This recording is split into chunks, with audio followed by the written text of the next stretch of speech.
small countryside village, where the hills like soft waves and the trees whispered secrets to the wind, there lived a curious boy named Zamatsu. He was 10 years old, with wild black hair, a pocket full of ideas, and a dream bigger than his house.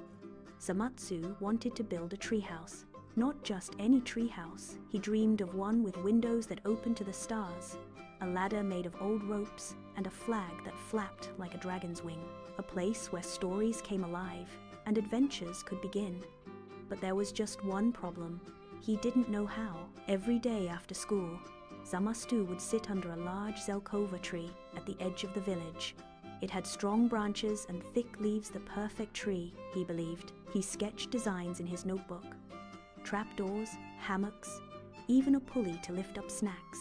But when he asked the grown-ups, they only smiled. "Tree houses are for builders," said the carpenter. "You'll fall and break your arm," said his aunt. "Too high, too risky," said his grandfather. Still, Zamatsu didn't give up.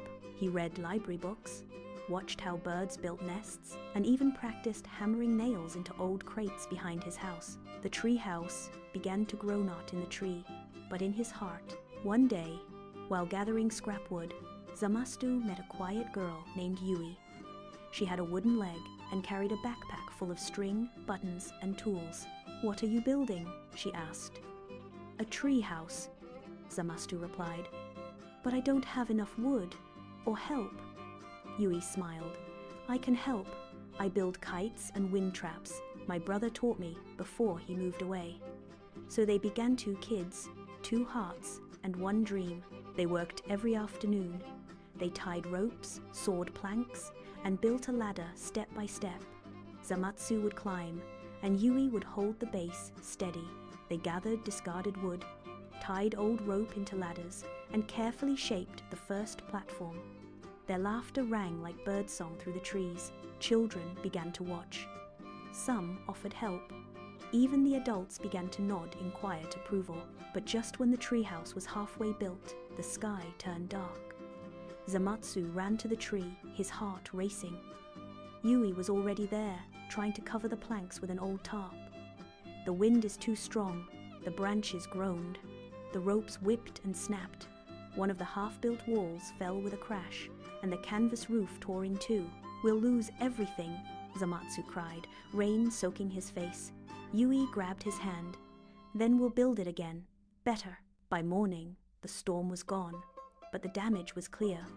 Broken boards, mud everywhere. The flagpole had snapped in half. Zamatsu sat beneath the tree, defeated. Yui handed him a peach. "I've rebuilt more kites than I can count," she said with a grin. "Let's try again. I've got a better plan this time." Zamatsu looked up. "You're not giving up." Villagers watched from a distance, waiting for the moment they'd give up. But weeks passed, and the treehouse began to take shape. A floor, a railing, a roof made from old canvas, windows made from reused glass. One morning, Zamatsu hammered in the final nail, stood back, and smiled. It wasn't perfect, it was even a little crooked. But it was real, a place for dreams. That night, Yui and Zamatsu climbed up with lanterns and snacks. They lay under the stars, telling stories about airships and forest giants, laughing as the wind swayed the house gently like a cradle. And for the first time, the villagers below looked up not with doubt, but with quiet awe. The next day, other kids came by with hammers and dreams of their own.